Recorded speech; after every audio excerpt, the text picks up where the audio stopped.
All right, folks, we're going to take a look here at now continuing along with our project. In the last video, we looked at adding all of our content inside of the engine. We've got materials, we've got a mesh, we've got our textures for 3 variations of the barrel. Inside of the data folder, we've created an enumeration table. And I've also got a blueprint folder here that I've just created. This is going to house most of the information we're looking to go and create today. So I'm going to go inside this blueprint folder, and the very first thing I want to make is called a game mode. This is a blueprint class called game mode base. And I'm going to call this GM for game mode underscore, and I'll call it barrels, the name of our project. Inside here, we're going to be using event dispatchers to carry information from one blueprint to another. There are 2 that I need. I need to create one event dispatcher that is going to be used for exploding the barrel. I'll call this one boom. The other one, the other event dispatcher, is going to be used to respawn the barrel so that we can explode it again. Inside of the game mode, that's literally all we need. I'm going to go and close that out. In order to make sure that our game mode is in use, I'm going to go into the project settings. I'm going to go into game modes and maps. And I'm going to ensure that our default game mode is set to GM barrels.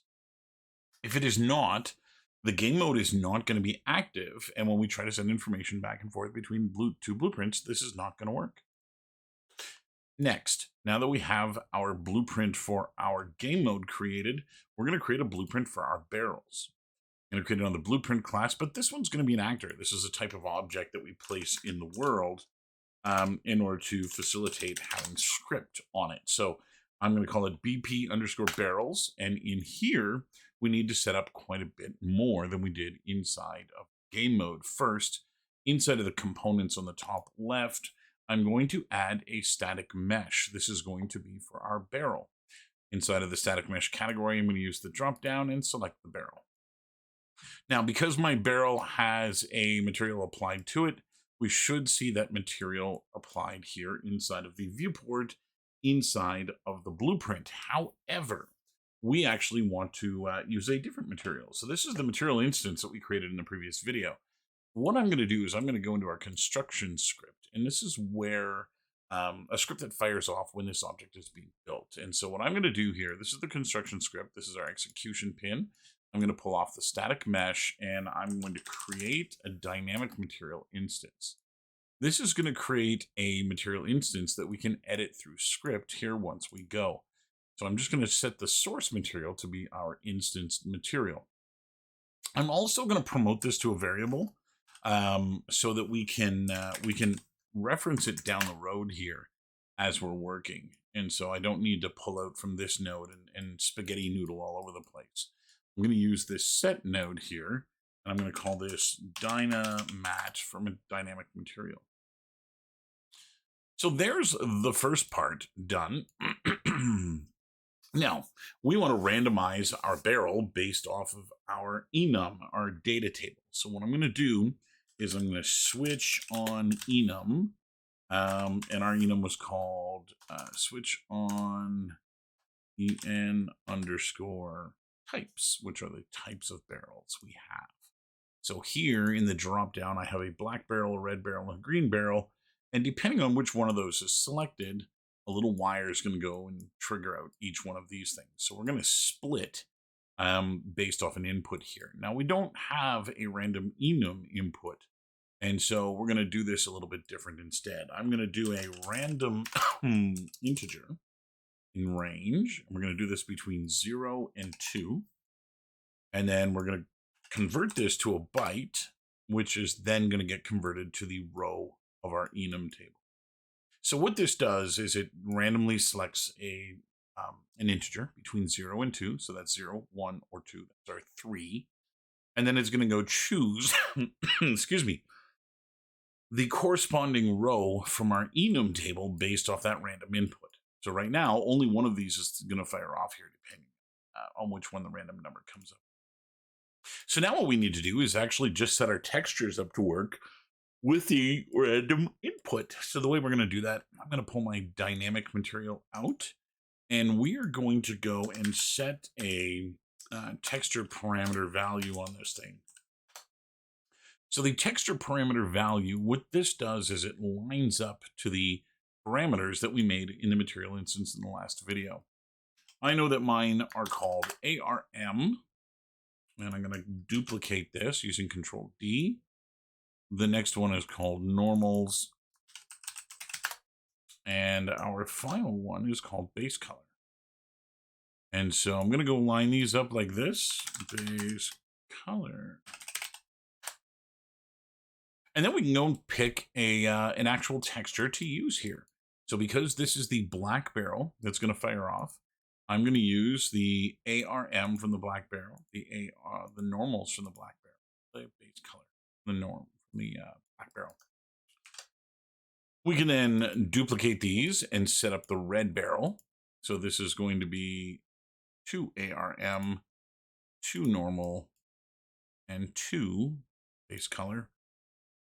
And I'll set them up again to work with our final texture set down here, which looks like a green barrel. So when I compile, the little check mark should turn green. We should get no red, and the compiler should show no errors. And we can actually go and visually check this here by compiling in the viewport. And as I spam the compile button here, we should see the random variations of our barrel spamming through. So we're good. We know that that system now works. And it's going to fire off every time, as I said, the construction script fires. So this is every time this object is being. The next thing we need to do is build our HUD. To do this, I'm going to head to the user interface and create a widget blueprint. I'm going to use the user widget, and I'll call this WBP, widget blueprint _ UI or HUD or something of that. Inside of here, we've got a 2D viewport, and this is going to first get covered with a canvas panel. This represents our screen, and I'm going to put a couple of buttons on here in order to make the system work. So I've got button 1, I've got button 2. Actually, I'm going to use button 2 in a different way. I'm going to put this up here. So button 1, I'm going to go and rename it instead of button 0. This is going to be button boom. And this one, we're actually going to use this instead of respawning the barrel. I'm going to use this to exit the game, since currently we don't have a way of exiting our game. I'll set my anchors accordingly. And I'm not going to bother changing any of the artwork on these buttons. Mine's going to look pretty plain vanilla Jane here, but that's going to look just fine. Next, I'm going to head over to the graph, and we can start scripting this a little bit. So first, I'm going to go get a reference to the game mode. So I'm going to go up here and get game mode. Using the event preconstruct, I'm going to pull this out here, and we're going to cast to GM barrels. So we're going to get the current game mode and check to make sure that it's using our game mode as the current type. And if it is, we're going to go and promote this to a variable, which means we never have to cast again inside of this script. We now have a single cast done. I'm going to call this game mode reference. And now we can actually use the game mode reference variable if ever we need to cast again. I'm going to delete these other inputs. We're not going to use those. Let's start with button boom. I'm going to add an on click event, and then I'm going to go to button exit and add a on click event. With the boom button, we're going to go and get our game mode, drag it out, and we're going to call ed boom, our event dispatcher, which is going to set in motion the explosion of the barrel. I'm going to duplicate our game mode reference, and we're going to call the respawn event. Now I'm going to rename this because this is now our exit button and not a respawn. And so we're going to need to go back here to the game mode. And in the game mode, I'm going to rename that respawn to exit, like so. We'll recompile this. There we go. So this is now working as we wanted to, which is lovely. We'll compile, and all of that works nice. In order to use the UI now in our world, we're going to need to open the level blueprint. In the level blueprint, there's a few things that we need to do right out of the gate. We're going to go and bring this up here. I'm going to get a couple of references. We're going to get game mode, and I'm going to get player controller. And I'm going to create a couple of references to each of these. So we're going to cast to GM game barrels, or game mode barrels, and promote this to a variable, which I'm going to use the same name, game mode reference. And then I'm also going to take this guy and cast to, no, I don't need to cast this one at all. I just want to leave this one. So we've got a reference to our game mode. We've got a reference to our player controller. Okay, so now what do we want to do? We want to add our HUD to the screen. So here we have our reference to our game mode. We're not actually using that for this. The next thing we're going to do, I'm going to use the player controller, and we are going to create a widget. That widget is going to be of class UI, the one that we just made. And I'm going to add this to the viewport so that we can see it. So now, whenever I hit play in our game here, if I hit play, let's set this up to play in the viewport. We should get our little exit button and our little, there he is down there, our little boom button. So they are working. Okay. So now that works nicely. We've got our thing here. We're also going to set the input.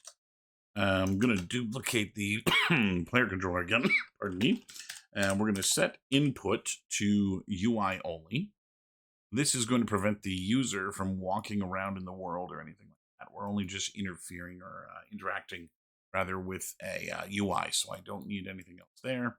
The other thing that I want to do is set show mouse cursor to be true. Otherwise, not only can we not walk around, but we won't be able to see the mouse. And so I'll plug that in as well. So now, let's go and dock this up here. So now when I hit play, in the game mode, I still have my mouse and I can't move, and we're locked into this view. So that's lovely. I'm going to go and add our barrel blueprint to the world. I'm going to put it at 000 here. And I'm setting my camera kind of in a place that makes a little bit of sense.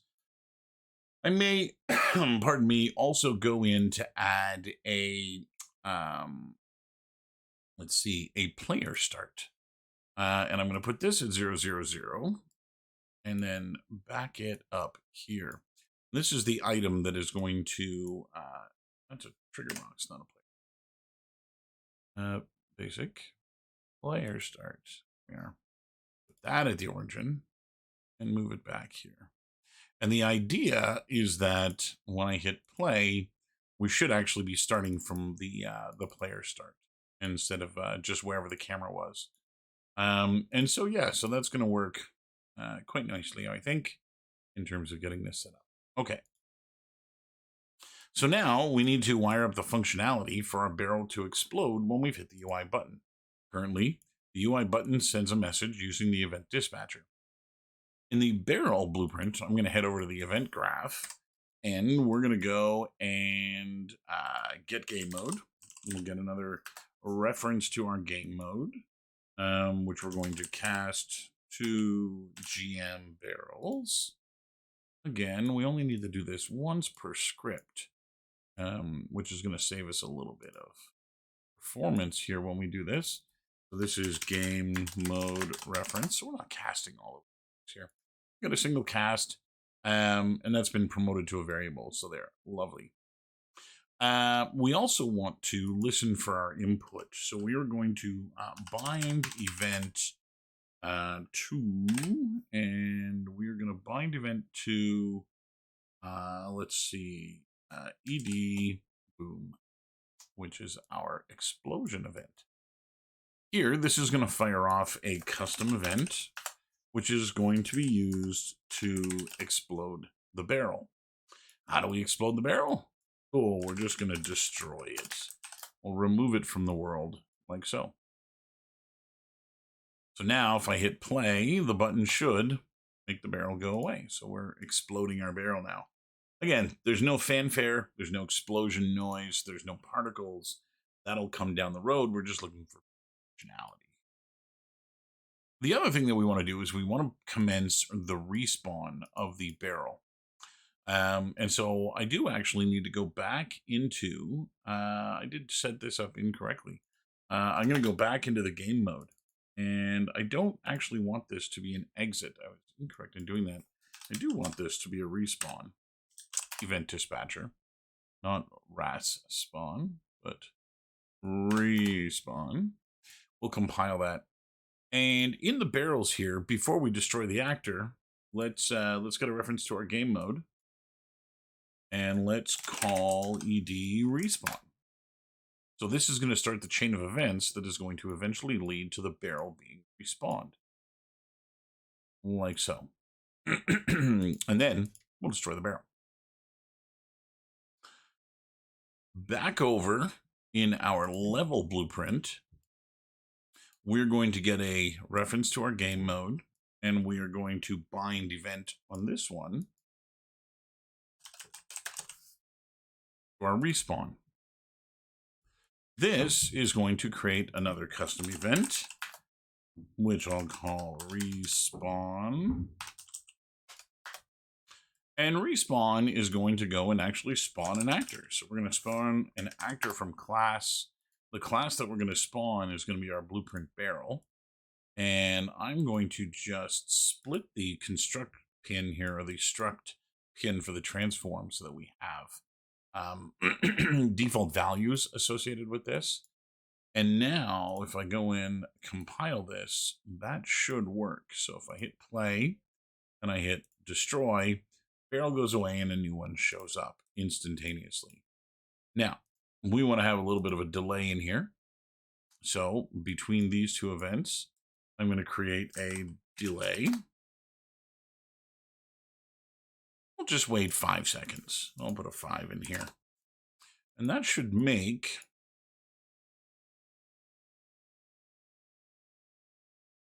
1, 2, 3, 4, 5. And then the barrel shows up.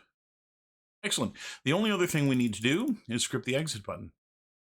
I'm going to head back into my level blueprint, or rather my my UI blueprint. There it is there.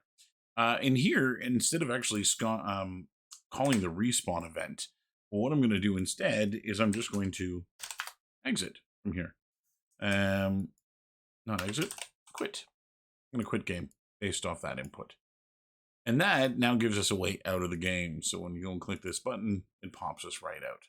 Now, again, in terms of design, that is very poorly put together. You don't ever want to have a button that just pops the player out of the game, especially a button that is not configured to display anything.